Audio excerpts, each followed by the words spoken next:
Welcome to Behavioral Health Today, a Triad production. I'm your host, Dr. Graham Taylor. Today, I'm joined by Dr. Ragan Schriver. Sorry, let me just go back over this real quick. I put this in the wrong place. Forgive me, guys. Welcome to Behavioral Health Today, a Triad production. I'm your host, Dr. Graham Taylor. Today, I'm joined by Dr. Ragan Schriver. Ragan is an associate professor of practice at the University of Tennessee College of Social Work, as well as the director of the MSSW Program, Knoxville Campus, and the chair of the Forensic Social Work Certification Program, where he teaches clinical and leadership courses in the MSSW Program. He also serves as a special assistant to the president of the Catholic Charities USA. In this role, he takes part in a team process to develop integrated health programs within their network. Ragan, it's so nice to have you back on the show. Welcome. Thank you. Thank you, Graham. It's great to be here. It's great to have you. You know, we've had a couple of podcasts together, which have been so much fun, just talking about what you're doing in the world and in your position. That was our first podcast. And then we had a great podcast, and I would encourage our listeners to go back and check it out. It was about trauma, and it was such a good podcast, and the insights you brought were great. And I am equally excited about our topic today, which is around shame. And this is something that is such a fundamental part of our lives, typically unknown, but it's such a fundamental part and kind of a foundational piece of our lives. And I'm excited to talk about it today and have you shed some light on this whole concept, this construct of shame in our lives. So as we start out today, one, welcome. Secondly, would you start out with giving us kind of a foundation, kind of a foundational understanding of what you know and for shame to be in our lives? Thank you. Thank you so much, Graham. I'm looking forward to this conversation, actually, because I know that you've got a lot of insights as well. And so I'm excited to kind of bounce it back and forth and see what you think about or react to what I'm thinking too. I am too. It's interesting. I feel that the first thing I feel that I learned about shame, or like in school, which then was always drew me back to my own experiences in my own life and friendships and family and all that, I think was this distinction between shame and guilt. And I know that's something that we're going to dive into a little bit more, but I feel about that concept that shame is more of a question of looking at that my own view of self, like who I am, like not what I do. So it's more like I view myself. And I think that when we talk about shame, like the limitations or the boundaries or the restrictions on myself.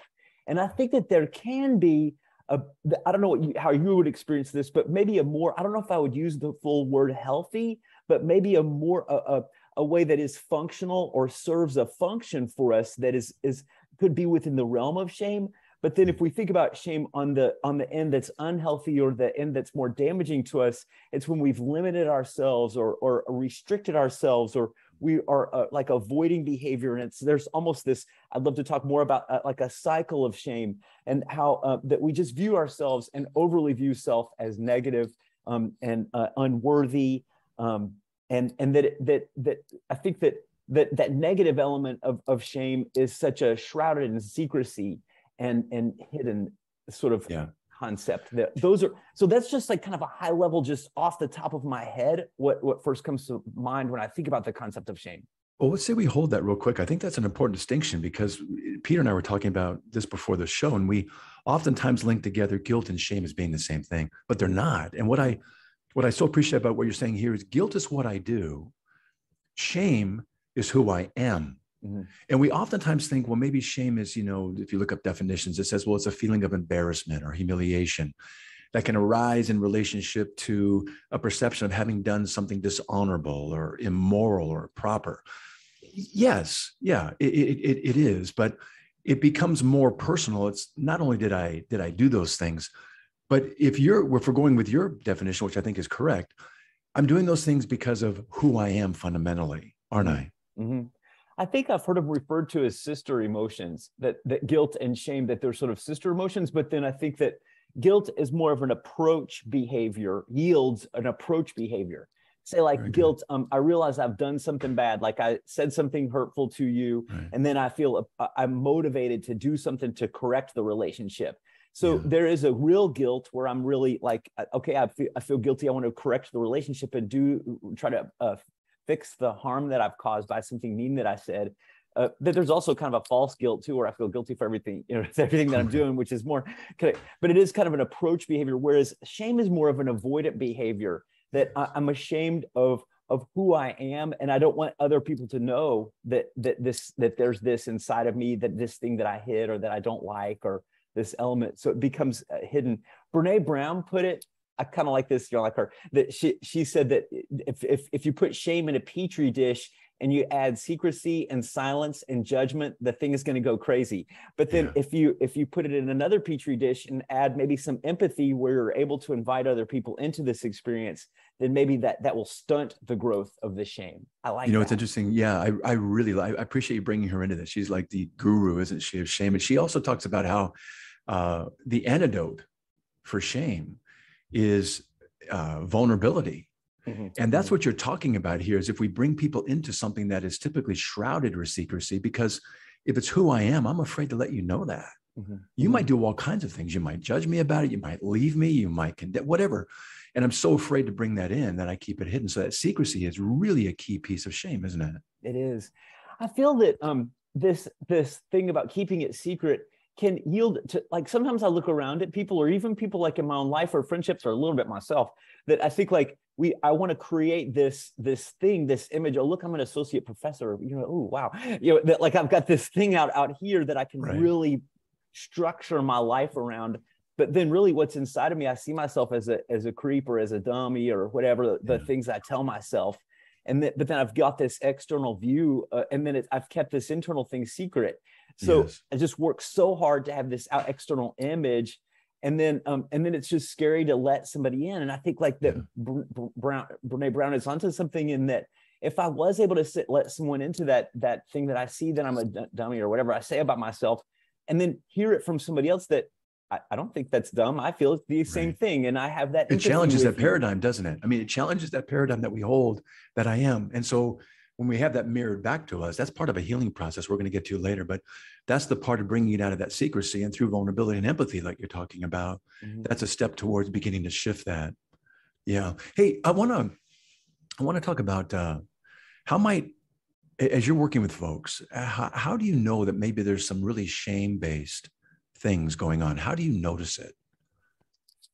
I have an example, just a quick example of when, so I used to do group therapy with persons that had disordered eating, and that like anorexia and bulimia were specifically the two things that we were treating. And so I remember this one time, this woman, she did not want to sit in a chair with this is, I feel like probably more of an extreme reaction, but everyone came in and took a chair and sat on it. Well, she said she just insisted on sitting on the floor. She didn't really want a chair. And, because it was one of her first times that's all right. Come to find out in the group process that she didn't feel that she was, didn't deserve a chair, basically. Yes. But used sort of like this image of, I want to be humble. I don't want to take the chair from anybody else. But really this message that she had inside herself was, I don't deserve the chair. Yeah. So I feel that through process of working through it, that she eventually was able to sit in a chair and talk about being a part of everyone else, and how everyone else had felt some of those same things, like that they didn't deserve the chair. I just feel like that's one little example, which may be a little bit kind of extreme, but just that to notice, what are people doing to ourselves? What are we doing to ourselves to sort of like affirm that feeling of I'm not worthy, or I don't deserve, or whatever. And it can come out in all kinds of different ways. I think it can come out in perfectionism. It can come out in workaholism. It can come out in like my extreme drive to be a good athlete, or a good professor, or a good podcast deliverer, whatever it is. I think that those things, I think sometimes, and it's interesting, it's hard to find. I think there's not this like, oh, there it is, Yes, I do. I think you're nailing something that I think is really, really key. And I'm going to maybe kind of frame it for us just as a way to kind of illustrate and hold it. I think most shame-based messages are I am, and then we fill in the blank with whatever it may be. And I think what you caught with a woman there was, and I'm going to cede another thing. I think most of our shame is unconscious. And I think what we do, we have compensatory behaviors unknowingly that develop from typically a very early age that set up a course in our lives that everything we do is unconsciously driven by trying to avoid feeling that I am shame-based message, and to keep others from discovering it about us as well. So you're talking about this woman who, through the eating disorder and all that goes into that, profoundly shame-based, typically with eating disorder. Mm-hmm. She's saying unknowingly, I am undeserving. I don't deserve. Mm-hmm. That I am statement governs everything, even the chair that she sits in or chooses not to, isn't it? Mm-hmm. Yes, yes. You know, I feel about this a little bit like when we talk about trauma, that the yes. behavioral response or the neurological response to trauma is that a system that's in place that goes, right. gets overwhelmed. And I feel that shame can kind of be the same thing, that I feel like we have to have it's funny, I'm interrupting myself, sorry. Yeah, but go, like, man. The other day I was talking to a couple of friends and I said, hey, like I'm going to be on a podcast. What do you all think shame is if I just bounce it out to you guys, just some friends? And one guy said, there's not enough healthy shame these days, which I was like, what? But then we kind of talked it through. And I kind of had this image of like maybe that a little bit of that there needs to be some element of shame to realize, like when a little child realizes that they can't run out into the middle of the road, that's a limitation that they have, that or that I as a professor at the School of Social Work, I can't teach the statistics classes because that's not my area. I have a limitation there. But then I think the bummer is that when the system gets overwhelmed again, that I get over-regulated and realize I can't run out in the middle of the road, but I also don't have a voice to say how I feel about something. And I don't have, I'm not worthy of sitting in a chair, or I'm not worthy to teach any classes or whatever that is. It's like this overwhelmed experience of negativity or of an inadequacy. It's gone too far. I think if we were to take maybe a swing at something here, what if there's a healthy shame? Let's just kind of frame it as that. And maybe there's a part where we could say, maybe there's something even survival based about it, that we've learned, not to run in front of the car. We've learned not to do certain things where there's at its best something that, or maybe I just want, I want to honor my family. I want to have good character. And so maybe that functions as a way, as kind of a preventative, and kind of helps me stay in my lane in healthy ways. Mm-hmm. What we're talking about here is when it goes south, when it becomes secretive and owned, and all of our lives gets driven by this. You're also talking, I want to jump in here, something you mentioned is really cool. There's a neurological piece to this too. Something's happening at that level too, isn't it? Mm-hmm. Express that to us and kind of share with us what's going on at that level as well. So just to try to put it in ways that I can understand it, because the brain and the nervous system is so complicated and there's so much we still, like the smartest of us don't even know, but to think about like how that when we are experiencing that sort of that heightened or experience of shame, I've got to hide behind this, or I've got to close myself down, or whatever it is, that there's this neurological response of the fight or flight, that the sympathetic nervous system becomes enacted.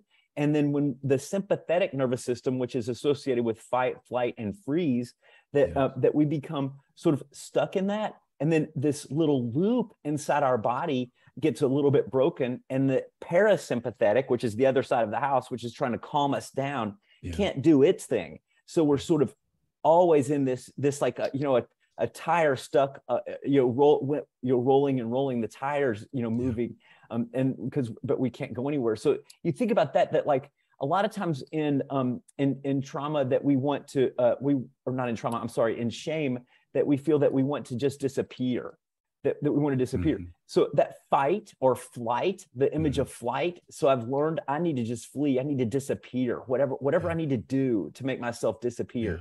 That becomes the key. That's and then I think that freeze thing too, which is another element of that sympathetic nervous system aspect. And that freeze, that I'm stuck in a situation, I'm stuck and I have no other options. And so that's a shame experience as well. So it really is physiological. There's really also a couple of other things. I think you're right. What we know from MRIs, if you can take an MRI of somebody who is activated in that fight or flight state, their brain is literally, you can see it lit up. Mm-hmm. And it, at its best, it's adaptive. I've always liked the fight or flight freeze. I've always added fade, and that's kind of like the invisible, where the animal tries to blend in with the environment and kind of fade into it so they can't be seen. Yeah. So they freeze, but they try and fade or become invisible and blend in so no attention is drawn to them. And that's that avoidant piece, isn't it? That's a part where we try and hide. But it is literally at a neurological level. And I believe it's wired early on. Those things that, fire together, wire together. And if at a neurological level, if things are shame-based early on, Peter and I were talking about this early on, the messages we hear growing up, hey, you're stupid, or what were you thinking, or what makes you think you deserve to have that? These little things that maybe even in parenting, we don't recognize that are being said or done, they get anchored in somebody, don't they? And they become that person's I am statement. Maybe I'm not deserving. Maybe I'm not worth it. Maybe there's something fundamentally wrong with me. Those are powerful messages. Sure are. The old, you ought to be ashamed. Yes, you're right. We even tell people, we even tell them, this is what you ought to be feeling. So go ahead and feel it. Right. Yeah. Right. I've got 1,000 thoughts that went through my head. Yeah, go. But one is that the idea of, first, this insula, it's a little part in your brain that's up in the frontal part of the brain up there in the limbic system area, the insula. And if you think about that, what's going on there, that gets larger in boys that experience lots of shame, but gets smaller in girls as they grow. And if they've experienced shaming behavior, shaming experiences, that type of thing. I think that's fascinating because how male, female, the two sexes can respond a little bit differently. But that insula is something that it's an alert that causes us to focus on self. That the insula it makes us kind of more aware of, am I hungry? Am I angry? Am I what am I experiencing? That's what the insula does, is sort of put focus on the self. And I think that's the struggle with shame, is that we're so insecure or so feeling so inadequate that I end up focusing so much on myself and my inadequacies and that aspect. So here it is, this brain structure is sort of in a way forcing ourselves to just focus on ourselves. Yeah. And then we lose connection with other people. We lose opportunities because I'm just so concerned with my own shame or my own limitations. I love what you're saying right now about how it impacts us and how our world becomes smaller and more narrower and more controlled. Let's get into that, but let me back it up a bit and kind of weave us into something here. So ideally, when we're growing up, our environmental conditions with our caregivers has, parenting that's congruent. There's empathy, there's attunement, there's healthy mirroring that takes place. There's no severe traumas. And the love that we receive from our parents is kind of an unconditional need-free love on their part. But because we're raised by humans and the fact that no one's perfect in their parenting, what if there is, I'm saying this rhetorically, what if there's a lack of emotional connection? Or what if there's a lack of emotional attunement on the parents' part? Or what if the parents don't, kind of prize us or have a genuine care for us? So there's a lack of empathy or no real positive mirroring. What if some of the mirroring is actually what you said earlier? You ought to be ashamed of yourself. What's that, some mirroring? Or what if there's a conditional love or worth, or there are judgments? Or maybe what if you said earlier, and I don't think it was a slip, trauma and shame go together. So what if there's trauma, whether it's a big T trauma of, major boundaries being crossed, or maybe what if it's just what we kind of refer to as a little T trauma, no less severe, but it's maybe more relational based, like what I'm talking about right now, just in the exchange back and forth. And a child was walking out thinking, man, and because children need to create meaning for their experiences, don't they? They need to have a meaning so then they can control it in some ways. But little do we know that the meaning we're assigning to it, we're doing it unconsciously, but it becomes the foundational organization for how we go through life. Like the woman you talked about in the group, I'm going through life feeling undeserving, and everything that I do is organized by that unconsciously. I think it does. It sort of begins almost day one. If you think about it, like if I come out of the uterus or whatever, and I'm so hungry, or whatever emotion I'm experiencing, or I come out and I'm afraid for whatever. But I think if somebody's there to say, I'm going to validate your fear or your sadness, or you're crying, and to kind of like my face is in tune with what you're saying and with your crying and stuff. Or later on, I get hungry, and so somebody meets that need, or I'm cold and somebody tries to address that need by warming me up. Then I'm validated. Somebody out there gets me. But then if I'm left to my own design, like I'm crying and screaming, gee, I don't feel got. Like Exactly. nobody gets me. I'm screaming and crying here and nobody's doing anything. So therefore I must be invalidated. My emotions, my communication of my emotions must be invalidated. And I just think that's a strong foundation for just some of this shame experience of self. That is such a great description. I'm not sure if you've ever seen it. Have you ever watched the video? It's on YouTube for our listeners as well. It's called the still faced, STILL, still face experience. It is a hard video to watch, but it's illustrating the very thing you're talking about right here. There's a child kind of in a high chair and a mom that's, the child's back and forth, a young child in a high chair. I don't know how many months old, but the child's kind of engaging and the mom is mirroring back the exact emotions and the child is just engaged and the world is good. And all of a sudden the mom turns around and then turns back around and the mom has a still face. Mm-hmm. With no expression at all. And the child doesn't quite get it at first. It kind of goes, well, what's going on?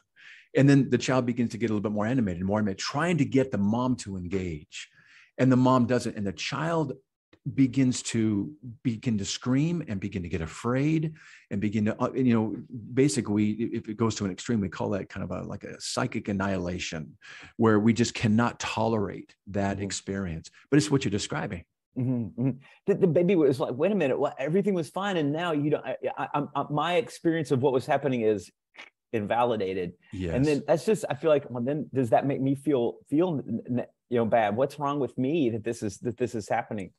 I feel like it's kind of like another analogy is that, like, say you're on an airplane. I don't know if I used this analogy before, but like, if I'm on an airplane as a passenger and the pilot comes out and says, hey, there's a storm coming up. I wonder if anybody has any input on how whether I should go above the storm or around the storm. Right. I mean, the feeling I'm going to have is fear and I'm not safe. This isn't safe. I'm like, what am I? I'm expected to understand this plane when I have no idea how to do this. And so then that just could feed my negative self-understanding. Sadly, I think sometimes that happens to us. Our parents just don't know what to do or don't know how to handle it. And so then that message gets conveyed and that can be a shame sort of foundation as well, if that makes sense. Out of that shame foundation, when you describe it like that, let's kind of maybe re-anchor it a little bit. So we know that it gets developed very early in our lives, but part of it is the meaning that we attach to it. So the shame is maybe an I am statement. And it's developed, funny enough, paradoxically almost, for us to create a meaning. We have to have some understanding of what's going on around us. And since we're egocentric, growing up as children, it's always about me. This is happening. My parents are getting divorced because I'm not a good boy.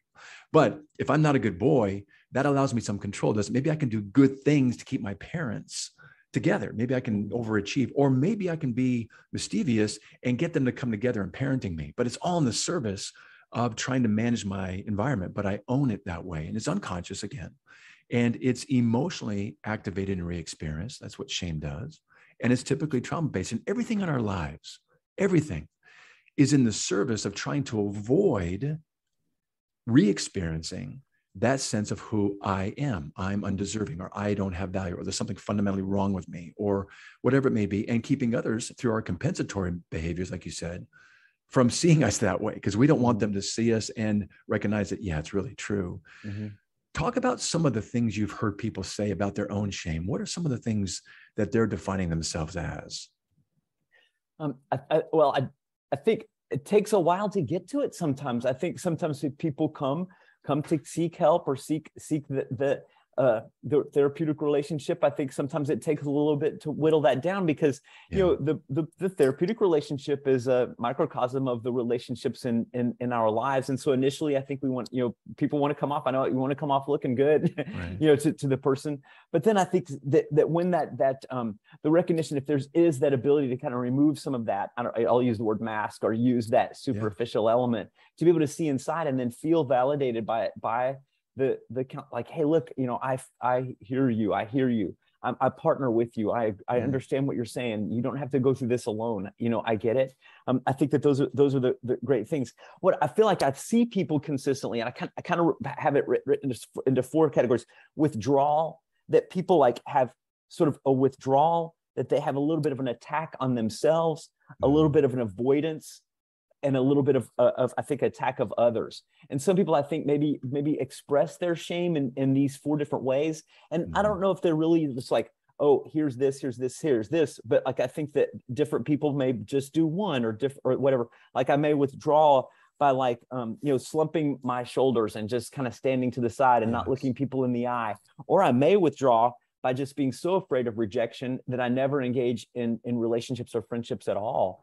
Or maybe like I attack myself by being a little bit self-differential humor, or kind of like saying things about myself, or self-neglect, or all the way to self-harm, or non-suicidal injury, or things like that. And I think all of those sort of different expressions are launched out of shame. I really appreciate what you're just defining right here, because shame affects us both personally and relationally.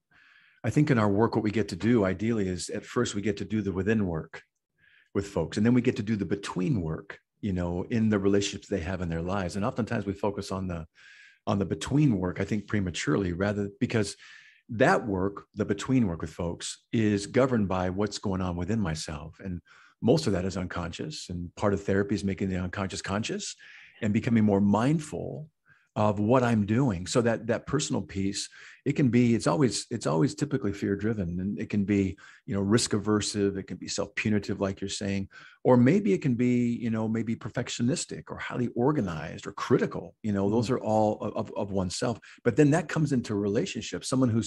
Let's say someone who's shame-based can be passive, and they might be, feeling like their needs are not that important. They might allow mistreatment. They might misown responsibility that's not theirs. They might have abandonment fears, might walk around on eggshells. Or on the other side of that, we see that oftentimes in those that are, in kind of in a domestic violence cycle, where they become authoritative and controlling or directive, restrictive, abusive. Mm-hmm. Those are all, funny enough, ways that someone's trying to manage their shame, isn't it? Yeah.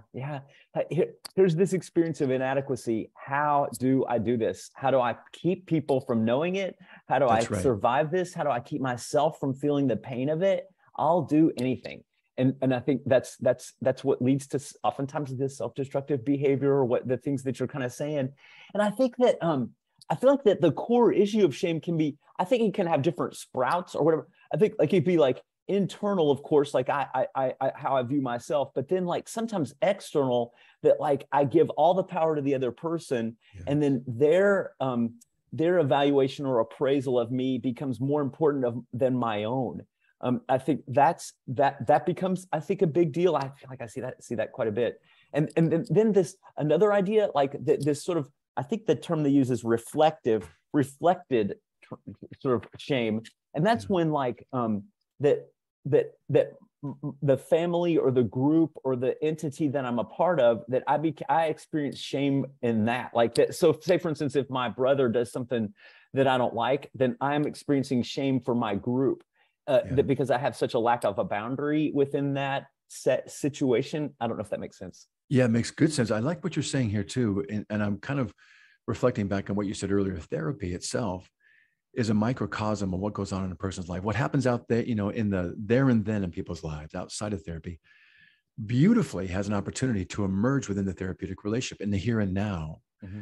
And let's talk a little bit about how you use a therapeutic relationship to provide another set of mirrors for the person you're working with. You have an opportunity to listen for it, and it's hard sometimes to pick it up. That's correct. But if we can have a listening ear for an I am statement buried sometimes within certain situations, oftentimes I will say, well, so if this is happening in your life, and this happens here, and it happens here, and it kind of originated here, I wonder what that might say about you.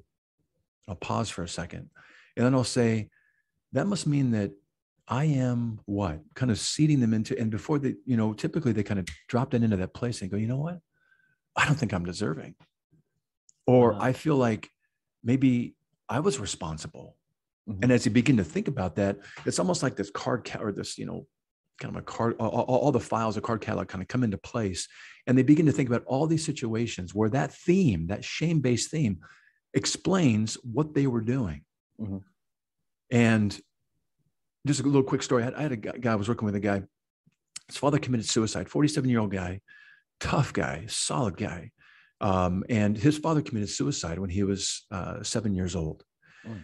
And we were talking and we were processing it through, and he just stops and he said, Graham, what kind of son must I have been for my dad not to want to stay around and raise me and live with me and be my father? I must not have been enough. That was the woman in the group, I'm not deserving. His was, I'm not good enough. And as he said that, he said, Graham, I'm noticing all these things in my mind right now, all these areas of my mind. He's a multimillionaire, multiple businesses, has all these things. And he said, everything I do in my life, I'm realizing, is to try and prove to myself and others around me that I am enough so that they won't leave me. Because if I'm not enough, people are going to leave me. Mm-hmm. And so it's what you're talking about here. We get to recognize that therapy gets to bring these things out and we can listen for it. We also get relationally, don't we, as therapists, to help them begin to have a corrective emotional experience by maybe even feeding some things back like, hey, really? Was that really? And we begin to challenge it. Talk about how you use the therapeutic relationship for that corrective emotional experience to challenge that paradigm and maybe introduce something new. I think that's so many good, like that whole deal of like, I've talked about like holding up a mirror, like see yourself in what you're saying.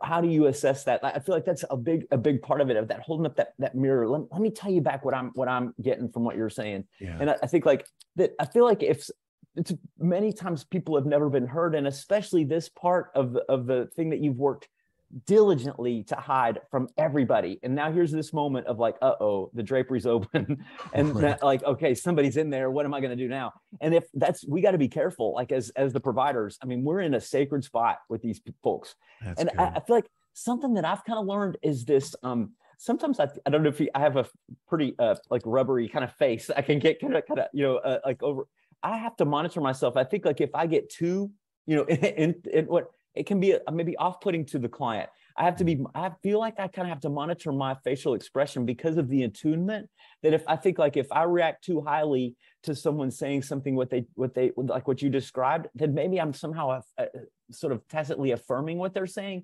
So I feel like I need to just truly, authentically, and then to continue to check in with the person. How are you feeling as you talk to me now? What are you experiencing as you share this with me? I don't know, kind of like just checking in on this sacred place. I'm in your sacred place. Is it okay that I'm here? And how are you doing with me here? I really like that. I think that's a very respectful and very honoring. The way you framed it for us today is, one, this is unconscious. Two, everything they do in their lives is in the service of not re-experiencing that within themselves and not letting other people see that part of themselves. That's a foundational, I refer to as kind of a cornerstone, the most important stone in the building. Everything lines up with that. Yeah. And they have lived their whole lives in that shame-based place. And little do they know all they've done to protect it. And it is truly a sacred space, their most vulnerable and tender space. And you're saying, thank you for letting me in. Mm-hmm, mm-hmm. Thank you for entrusting this to me. It's a privilege to be here as we talk about this. How are we doing? How are you feeling? Mm-hmm. But there's also a space in that sacredness and where we get to come in and maybe kind of gently nudge it and say, maybe that was a meaning that you assigned to something early on, mm-hmm. given the things that you experienced in your environment or what you were told or what you, as a wee little boy or wee little girl, didn't know that you were developing a belief around it. And I wonder if it's ever been true. Mm-hmm. And you begin to kind of nudge and maybe kind of chip away a little bit of, is it really valid? Mm-hmm. And is it worth kind of holding on to here? That's part of the therapeutic piece I'm seeing you do. I love what you're saying, that kind of that a little nudge, because I think if you come in and say, oh, that's ridiculous, that would never work. We just can't do that. But like to say, now, what if I said to you that this might not be, accurate? How would that land on your ears, kind of thing. Yeah. I love how you're saying that kind of chipping away at that thing that they've held on to since he was 9 or whatever. Just, I mean, right. If I've held on to something since I was 9, I'm not going to give it up, right away, And little do I know I'm even holding on to something. Yeah. And we begin to see kind of its impact in our lives. Yeah. There's a number of areas we can go. I'm gonna open this up to you. I know you've got some great experiences. What else do you want us to know about shame that would be helpful for our listeners to kind of have as a walk away and to be able to hold? What else you got? I feel that there's, let's see. Take your time, because Peter's going to be a great job on this right here. So take your time on whatever you want to look at. Okay, this thing I was thinking about this. that sometimes like there have been a couple research studies done on shame and disgust and the similar reactions that people have, like sort of physiologically and emotionally.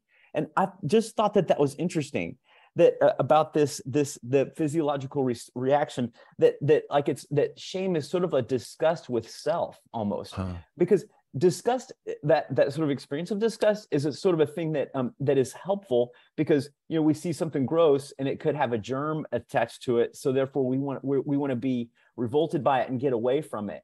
But then sadly, many of us that may be experiencing some sort of almost like an internal disgust, like I want to get away from myself, or how do I escape myself, because I feel like this is this gross thing I have inside myself, whatever that is. And I feel sadly that that sometimes our society, that not just the messages or the attunement or lack of attunement from our parents, it may be a foundational thing, but I think from our society, I mean, I think about LGBT people that hear from their church or their place of worship, that they're negative or no good, or society says that, or women, because whatever, just these messages. And how do we counteract that anyway?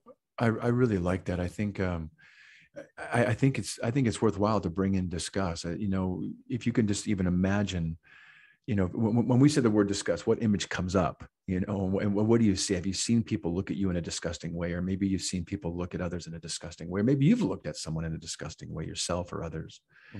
And there is something just egregiously intolerable, about disgust. It's just it's beyond my ability to be accepting of it, or for it to be okay. And I think you're right. Shame is based in that kind of egregious, debased part of ourselves that is just even hard to look at without some sense of disgust or something negative coming into it. Yeah. What else you got? One other thing I was thinking about is that this is kind of academic and geeky, but like this, the Erik Erikson stages of development. I don't know if that's something that's familiar, that trust versus mistrust, and then autonomy versus shame. And that just how early that is and how core that is, that like this, and then how do I balance a little bit of that? Like how do I recognize that I can be autonomous, but then I do have some limitations, or then are my limitations the driving factor here as I set the next stages of my life, And so it's an early core experience. And I think that his theories, which have been affirmed by some of our awareness of neuroscience, that have affirmed how core this issue of shame is. I really appreciate you kind of academically geeking out here with us, because I think it's relevant. I think there are, with Berné Brown and what she's saying, but also in what the brain is saying and the neurological findings that you're sharing with us, the studies around shame and disgust.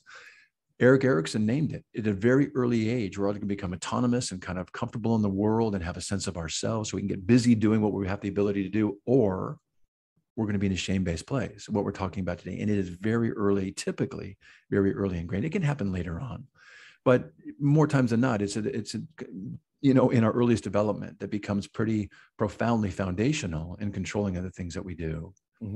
Yeah, that's good. And I think too, like back to kind of the parenting and the familial thing, that like, I think we tend to put sometimes a lot of emphasis around shame issues around the parents' neglect, or the parents' mistreatment or negative, meanness to a child. But then sometimes I feel like the overprotective, or like I'm a helicopter. I can't. It's almost like I'm saying I don't trust my own child to be themselves, because so I need to make the every decision. I feel like it's important to encourage our parents to say, hey, let the child make some mistakes and let them kind of figure it out for themselves. And look, that's autonomy building and trust building, and within themselves, they get skills themselves. So let's say we say that. Let's say at its very best, a parent wanting to be protected becomes helicopter or tiger, whatever word we want to use to describe it, kind of metaphor to describe it. But they communicate the world is not a safe place. So the child believes that maybe I'm not safe, or maybe it's I don't have the potential to be competent. And I am shame-based in the ability to always need to be protected. So I think on the flip end, there is, or maybe I'm powerless in a world that's scary, and because I never developed some of the skills, or so I think on the flip side, that can also be a role that can happen in place. Peter, I want to stop right here. Ragan, take a look at whatever else you got ready for us today. And I'm going to introduce a question just for you to bring in anything you'd love our listeners to have. So you got some other stuff for us? Let's see. If so, I'll tee it up. I've kind of addressed, I feel like, I've kind of addressed a lot of it. Okay, cool. Where toward it again? I think that one of the thought I have like about these different sort of responses to trauma, which I feel like I've already said, that we move away, we move towards, we move against. I don't know that I feel like I've kind of said that, like moving away would be like, I want to disappear. Moving toward would be just people pleasing. Let me go back over that then. Let me go back over that, tee that up, and then we can kind of say that, and then I'll bring it into a place where we begin to wind down and then the resources out there. How's that sound? Sure. Great. Okay, great. Hey, Ragan, you had mentioned a little bit earlier in the talk, and I want to just kind of highlight it so people can maybe become more aware of and mindful of maybe some of their own responses to shame. Again, it's unconscious. We don't know what we're doing, and we're doing our very best to manage something that is unconscious, but it's very controlling. You mentioned the idea of our responses and the various kind of responses we can have to shame. Can you go back over those before we begin to wind down today? What are some of the responses to shame? Sure. I could even maybe try to put it in a smaller nutshell so that, because to get that, I think that maybe 3 responses that we move away from the shame, but that movement away is that I am going to move away, that I want to disappear. I want to try to be as perfect as I can so I never get called out for any mistake. And then I'm unnoticed. I can blend into the wall, kind of like that animal that just, sort of freezes in a way. I think that's that movement away. I want to disappear. That kind of thing. Then the movement toward that, like, okay, I'm going to move toward this because what I want to move into a relationship. Whatever somebody else wants from me, I'm going to give it. And I think that you mentioned a little bit about like domestic violence situations where, I'm going to give this other person whatever they want, no matter how badly they treat me. That's just, I'm going to give them what they want because I am invalid and I am inadequate. And therefore, I need this person, no matter how badly they treat me, because I'll never be able to have anyone in my life like this again. And so I need to be so that's that kind of, we could categorize it, I guess, as moving toward. And then the third way might be moving against, which is that sort of violence. And I think sometimes people that ended up maybe overly aggressive, maybe on the other side of the equation of domestic violence, that there's such a shame and that the person feels unworthy to be. And so I have to like beat someone or be cruel to someone to get them to stick with me or to, to somehow connect with me. And I use that sort of aggression to do that. So those are sort of like 3 general categories. And I think like sometimes when I hear that and I think, oh gosh, I'm not a disappearing person, but maybe I am a little bit. Maybe I put my head down and maybe I don't look somebody in the eye because of what I have. It doesn't have to be that I'm hiding in a closet. You know what I mean? I think it can be, it can show up in different ways. I think that all this is a continuum. And I think that shame appears in all of our lives in one way or another. Some a little bit, maybe more function. I can function around it. Sometimes it's debilitating to me. Yes. Yeah. Sometimes it's debilitating. Well, I have really enjoyed this time. I know we're kind of winding down for today, but we could be going on and on. I think there's some great things around this, and your points are extremely well taken. Ragan, I would love folks to be able to find out more about you, what you're doing, and how can people connect and find out more about you?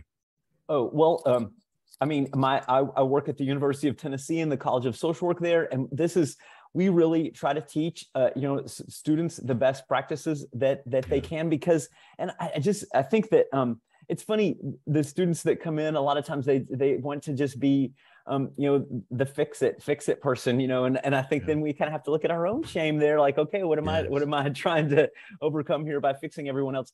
And so so that we encourage all that students to explore themselves and to talk through some of those things. I love social work, and I love this whole process of our students kind of figuring themselves out along with trying to figure out how to be with other people. And that's what I think this is, to be with other people, I think that really is great. I know you do some great training in the program there. I also know that you do a trauma treatment certification. Give us a little 411 on that. Oh, we're trying to develop different postgraduate type of information type things. And one of the things that we've developed is a trauma treatment postgraduate certificate. And if you go to the website at the csw.utk.edu, then you'll be able to see where the trauma certificate is. And maybe if you're maybe you're out there and you're thinking, gee, I'd like to go become a social worker. I'd like to be a therapist. Maybe you could come to our college. And we have in the program, we have a trauma treatment certificate that helps folks with learn stuff while they're in the program. It's a certificate that specialization you can get within the degree. Really good. Really good. Yeah. I'm just going to pause right here just a second. I want to call something up. Give me just a second, guys. I'm sorry. Okay, what I'm going to do just right now, Ragan, is I'm going to kind of wind us down here and just bring us to a close. Ragan, I always enjoy being with you. I love your mind. I love your passion. I love your enthusiasm. You're just a tremendous man, and you're doing some great things. Just in teaching folks, in working with folks.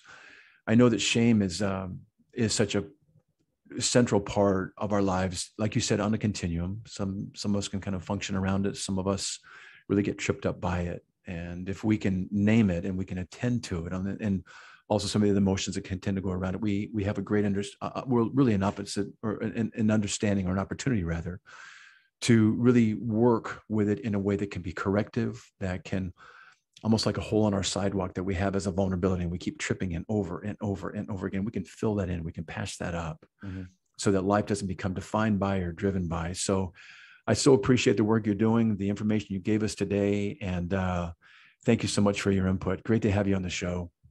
Thank you, Graham. I really am just honored to be here. It's so funny. I have been a big fan of this podcast. I listen to it when I'm out running, and now here I'm getting to be a part of it. It's really, really cool. And I just think kind of what you were wrapping up there, that this is a hopeful discussion. I think we spent a lot of time talking about, the difficulties and struggles with people that we experience shame, but it's hopeful. I mean, we talk about that nervous system stuff. There's this fancy word, neuroplasticity. The brain can change, and it changes in relationship. And so if we've got a good friend, if we've got a therapist, if we can let somebody in, then we can feel that affirmation that maybe we've been longing for, to realize that the thing that I've been ashamed of, really, there's no need to. We're all human, and we're all in this together. I really like that. What a great way to wind down our show. One, there is hope, because the brain is, the neuroplasticity of those things that wire together, or fire together, wire together, and we can rewire these things, and we can do, but it has to be done, and typically it's done best in a relationship, because that's where these things first started. And in a therapeutic relationship where there's understanding of this, and someone can help walk us through these things and see these things safely. And so what you're encouraging people right there, I think maybe giving a gentle nudge to, is consider identifying these things in yourself, and come into a therapy with somebody who can really help you identify and walk through these things, and put a new ending on a very familiar beginning. And I think that's a great way to wind down. So thank you so much again for being here. I really appreciate it. Thank you. It's been great. Yeah, I also want to thank you to our listeners for joining Ragan and me today. It's always great to have you with us, and what a great topic for today. Regarding today's episode, I want to remind you that it and its resources and all of our other podcasts can be found on our webpage at triadhq.com/BHT. So check out our webpage, triadhq.com/BHT, and explore our archive of podcasts and other resource materials. Thanks again for being with us on the show, and we'll look forward to having you with us next time on Behavioral Health Today.